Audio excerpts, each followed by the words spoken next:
LifePath Education and Migration Private Limited. Let's discuss how to purchase Swisscare insurance step by step.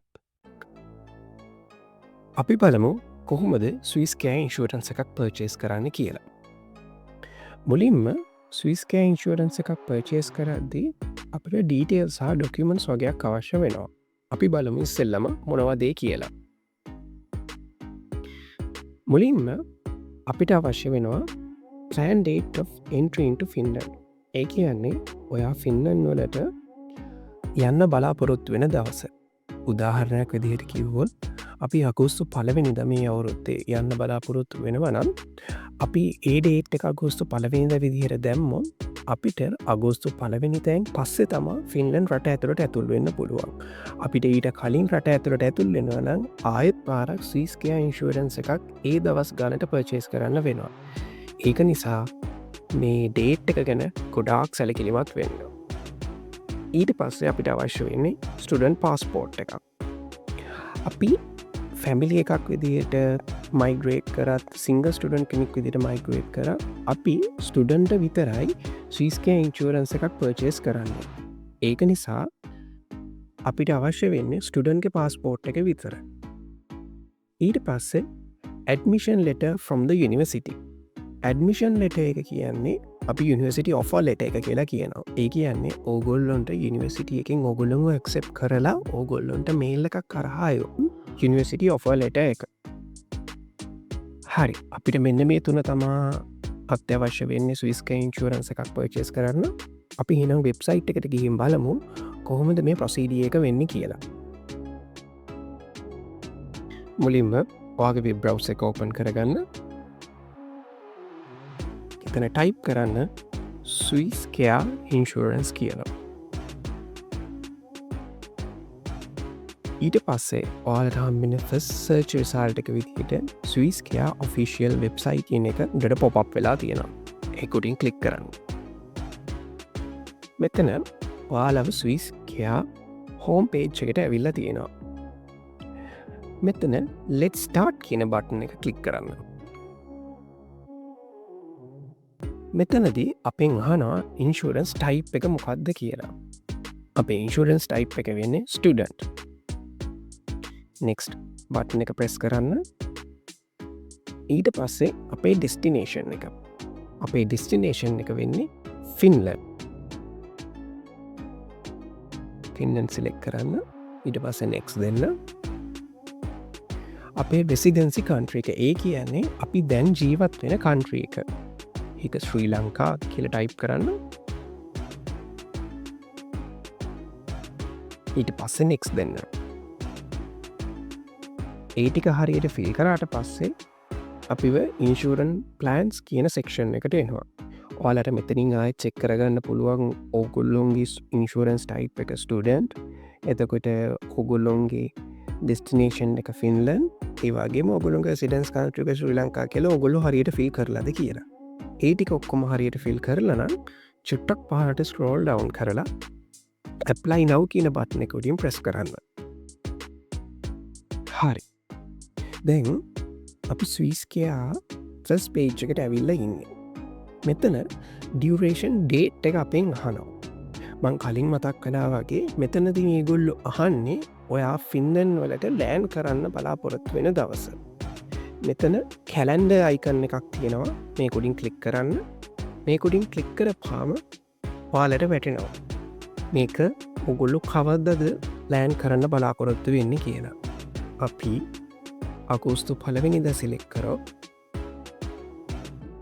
ඔයාලට වැටෙනවා මෙතනදී today 31 days 181 days and 365 days.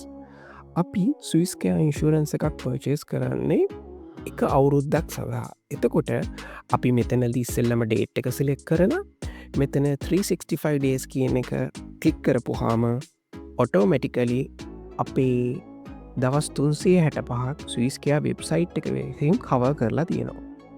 ඊට පස්සේ පැත්තෙන් පොඩි ක්ලික් එකක් දෙන්න. එතකොට ඔගොල්ලොන්ට වැටෙනවා ඩියුරේෂන් ඩේට් එක 2025 ඉඳලා 2026 වෙනකං ඔගොල්ලොන්ගේ ඉන්ෂුරන්ස් එක වැලීඩ් කියලා. රයිට්. එතකොට පාස්පෝට් ඉශුවෙන් කන්ට්‍රිට ශ්‍රී ලංකා කියල වැටෙනවා. ඒ වගේම country of study ෆින්ලන්ඩ් කියල වැටෙනවා. මෙතන ඕගොල්ලොන්ට සිලෙක් කරන්න ප්ලන්ස් තුනක් තියෙනවා. Standard, comfort and premium.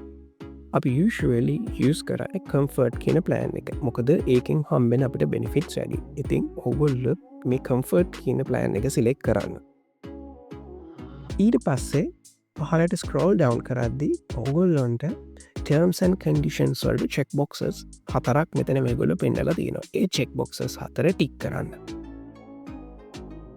ඒ 4 ටික් කරාට පස්සේ ඔයාලට මෙතනින් ඔප්ෂන් එකක් තියෙනවා buy euro 219 කියලා බටන් එක.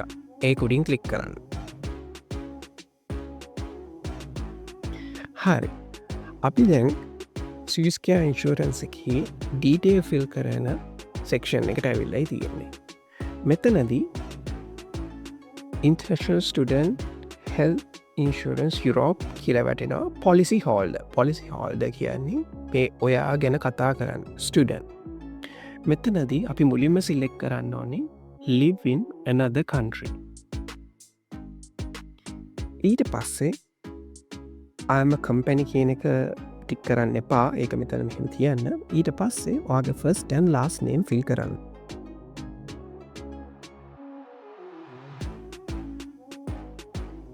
මේ හැම නේම් එකක්ම ඔයාලගේ පාස්පෝර්ට් එකේ තියෙන නමට ගැලපෙන විදිහට first and last name fill කරන්න. ඊට පස්සේ ඔයාගේ ජෙන්ඩර් එක සිලෙක්ට් කරන්න. මෙතනදී ඉස්සෙල්ලාම ඕගොල්ලොන්ගේ ඇඩ්‍රස් එක විදිහට අපි දාන්නේ අපේ ලංකාවේ ඇඩ්‍රස් එක නෙමෙයි. අපි මෙතන දාන්නේ ඕගොල්ලොන්ගේ ෆින්ලන්ඩ් ඇඩ්‍රස් එක. එතකොට මේ වෙද්දී අපිට ෆින්ලන්ඩ් රෙසිඩන්ස් ඇඩ්‍රස් එකක් නැහැ. එතකොට අපි මෙතනදී අපේ ඇඩ්‍රස් එක විදිහට දාන්නේ අපේ යුනිවර්සිටි ඇඩ්‍රස් එක. අන්න ඒකට තමා අපිට යුනිවර්සිටි ඔෆර් ලෙටර් එක ඕන වෙන්නේ. හරි. අපි එහෙනම් යුනිවර්සිටි ඔෆර් ලෙටර් එකෙන් අපේ ඇඩ්‍රස් එක බලමු. එතකොට මෙතන තියෙනවා මගේ යුනිවර්සිටි ඔෆර් ලෙටර් එක. මෙතන ඔයාගේ නම, ඔයාගේ බර්ත්ඩේ එක, ලර්නර් නම්බර් එක වැටෙනවා. එතකොට මෙතනින් පහළට ගියාම Higher Education Institute කියලා වැටෙනවා. එතකොට මෙතන ඔයාගේ යුනිවර්සිටි එකේ ඇඩ්‍රස් එක එතනින් ඔයාලට කොපි පේස්ට් කරගන්න පුළුවන්. හරි. අපි එහෙනම් යුනිවර්සිටි ඇඩ්‍රස් එක කොපි කරලා ගමු. එතකොට ඇඩ්‍රස් 1 කියන එකට යුනිවර්සිටි එකේ ඇඩ්‍රස් එක කොපි කරලා පේස්ට් කරන්න මෙතන. ඊට පස්සේ ඕගොල්ලොන්ගෙන් අහනවා සිටි එක මොකක්ද කියලා. and zip code එක.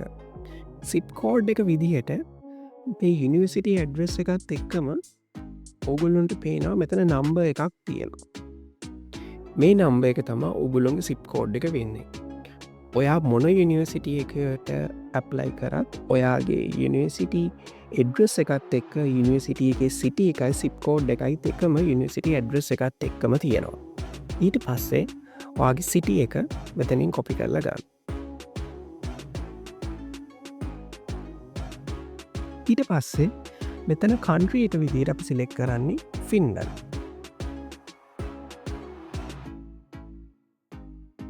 ඊට පස්සේ අපිට country code එකක් සහ phone number එකක් අවශ්‍ය වෙනවා.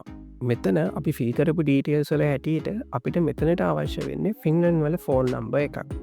හැබැයි මේ වෙද්දී අපිට ෆින්ලන්ඩ් වල phone number එකක් නැති නිසා අපි මෙතන අපේ ලංකාවේ phone number එකම ඇඩ් කරනවා. ලංකාවේ country code එක 94 ටයිප් කරන්න. ඊට පස්සේ ඕගොල්ලොන්ගේ ෆෝන් නම්බර් එක දෙන්න. ඊට පස්සේ ඕගොල්ලොන්ගේ පළවෙනි සෙක්ෂන් එක ෆිල් කරලා ඉවරයි. අපි ඊළඟට මෙතන තියෙනවා different correspondence address කියලා. ඒක උඩින් ටික් එකක් දෙන්න. ඒ කියන්නේ ඔයා වෙන රටක ඉඳලා එනවා නම් ඔයා අනිවාර්යෙන් මේක ටික් කරන්න ඕනේ. මෙතනදී ආයෙත් පාරක් අපි first and last name passport එකේ තියෙන විදිහට දෙන්න ඕනේ. gender එක select කරන්න. ඊට පස්සේ ඔයාගේ ලංකාවේ address එක මෙතන fill කරන්න. මෙතනදී ඔයාලගේ city එක add කරන්න. ඊට පස්සේ ඔයාගේ city එකට අදාළ zip code එක එහෙම නැත්තම් පෝස්ටර් කෝඩ් එක මෙතනදී ඇටච් කරන්න පුළුවන්. මෙතන ඔයාලට ඔයාලගේ සිටි එකේ සිප් කෝඩ් එක මතක නැත්තම් Google එකේ ගිහින් ටයිප් කරන්න ඔයාලගේ සිටි නේම් එකයි සිප් කෝඩ් කියලයි.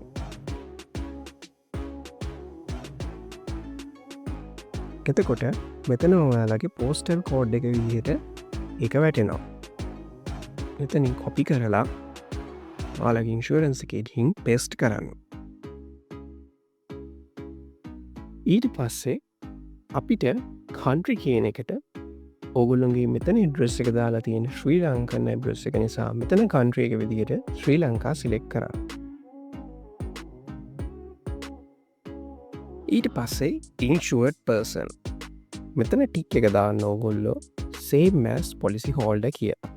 එතකොට automatically ඕගොල්ලෝ මුලින් fill කරපු first name එකයි last name එකයි add වෙනවා. ඒ වගේම gender එකත් add වෙලා තියෙනවා. එන්න මෙතනට ඔයාලගේ passport එකේ number එක හරියට fill කරන්න. මෙතන ඔගොල්ලෝගේ date of birth එක add කරන්න. මේ details ඔක්කොම හරියට fill කරාට පස්සේ insured person male 21 years old 2003 කියලා ඔයාගේ වයසත් එක්කම ඔයාගේ details මෙතනදී fill වෙනවා. ඒක නිසා ඔකුල්ලොන්ට මෙතන ඔකුල් දාන date of birth එක හරිද කියලා මෙතනින් check කරගන්න පුළුවන්. ඒ ඔක්කොම ඔකුල්ලෝ හරියට fill කරා නම් next කියන බටනකුටින් press කරන්න. ඊට පස්සේ මෙතනදී ඔගොල්ලොන්ගේ ඊමේල් ඇඩ්‍රස් එකක් ඉල්ලනවා වගේම ඔගොල්ලොන්ගේ කාඩ් ඩීටේල්ස් ඉල්ලනවා. අපි මුලින්ම මෙතන බැංක් ට්‍රාන්ස්ෆර් කියන ඔප්ෂන් එකකින් සිලෙක්ට් කරන්න. අපි ඒක කරන්නේ ඉදිරියේදී අපිට ස්විස්කෙයා account එක ක්‍රියේට් වුණාට පස්සේ ආයෙත් පාරක් චෙක් කරලා අපේ ඩීටේල්ස් හරිද කියලා account එක පර්චේස් කරන්න ගොඩක් පහසු වෙන්න. ඒක නිසා මෙතනදී බැංක් ට්‍රාන්ස්ෆර් කියන ඔප්ෂන් එක සිලෙක්ට් කරන්න. ඊට පස්සේ ඊමේල් ඇඩ්‍රස් එක විතර ටයිප් කරන්න. ඊට පස්සේ මෙතන චෙක් බොක්සස් දෙකක් තියෙනවා. ඒ දෙකුලින් ටික් කරන්න. ඊට පස්සේ I'm not a robot කියන චෙක් බොක්ස් එක ටික් කරලා submit application කියන බටන් එකකින් press කරන්න. හරි, අපි successfully ස්විස්කෑ ඉන්ශුවරන්ස් එකට අදාළ ඩීටේල්ස් ෆිල් කරා. අපි ඊළඟ වීඩියෝ එකින් බලමු කොහොමද ඉන්ශුවරන්ස් එකේ ඩීටේල්ස් හරියට චෙක් කරලා ස්විස්කෑ ඉන්ශුවරන්ස් එකක් පර්චේස් කරන්න කියලා. TN Solutions. Innovations beyond excellence.